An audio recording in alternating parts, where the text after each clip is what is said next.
Hey, this is the shack that Dennis built, and I'm Dennis, and I'm here to show you what I'm doing today, my little project. I've got as an RV across the driveway there, and I've got it plugged in to a 20 amp breaker, and it's just, in the summer with that air conditioner going on, it's just not enough. So I'm here at the breaker box back here, and I'm going to check out to see whether I can put a 30 amp breaker in there and run my RV off of that. That'd be much better. Alright, so here I am at the breaker box.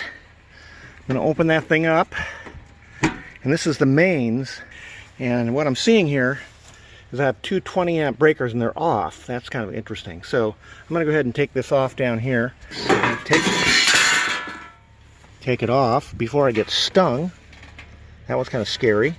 I thought there was some bees on there. That's happened before. And as I look inside, here's what I see. I have two 20 amp breakers, and I want you to notice they are not hooked up. So these are free 20 amp breakers. I'm going to change one of them to a 30 amp breaker. I'm going to run it down out the bottom along the ground until I get to my RV. I have my little electrical tester out here, and I've got it set to volts.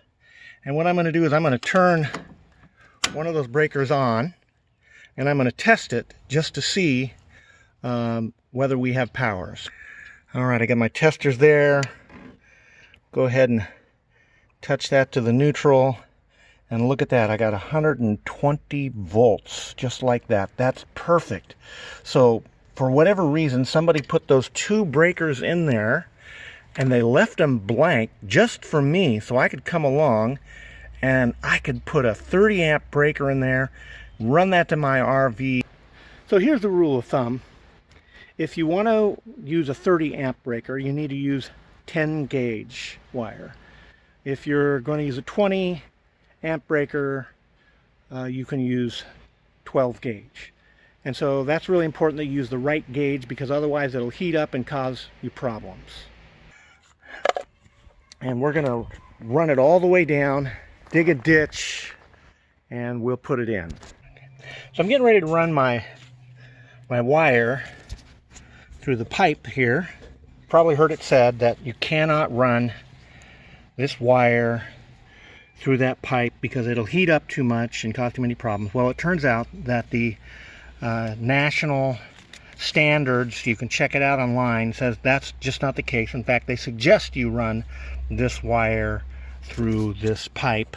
All right, well, I'm going to take this knockout out. Right here, I'll take the hammer and drive the screwdriver in and work it out. Just be very careful when you work in here. You got to remember that's live power. So we'll get that out and get it hooked up. All right, I got the knockout out. I'm screwing this thing in to hold it in place. That'll be where our wire is going to come through. Screwdriver. Finish tightening it up.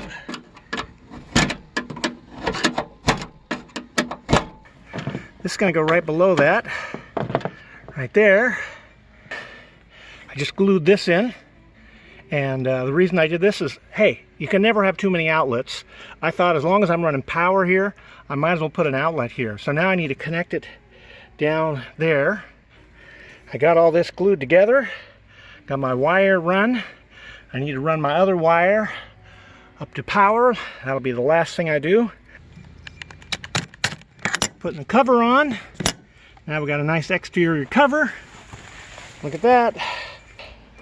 I'm getting ready to wire in my outlet here, and I've got the wires cut back, and we're going to get ready to strip them, and we'll put an outlet there, make it weatherproof.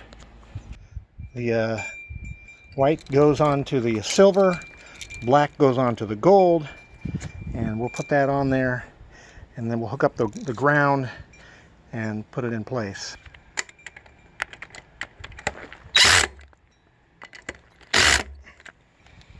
And that's one outlet that's in. Alright, so I got the outlet in, and I'm checking the power. It says 118. That's a good number. So you can see I've got my wiring hooked up. I got the neutral and the ground there. I got the hot there. And got an extra plug there. I'm going to close it up now. Alright, so we follow this down. We got a power outlet. And I put it against the wall all the way down here. We're going underground until we get over here and then up to this outlet. And if you're going to put it underground, code says you need to be 18 inches down. So make sure that you dig deep enough. It's kind of a pain in the rear, but that's the way it goes. And so it goes up and over the garage to the other side. And here I am at the end of another long project. I went and hooked up a breaker and put a couple outlets on there so that I can get power out to my RV. And this is a shack that Dennis built, and this is the electrical panel that sits at the shack that Dennis built. Thanks for watching. Make sure you like and subscribe.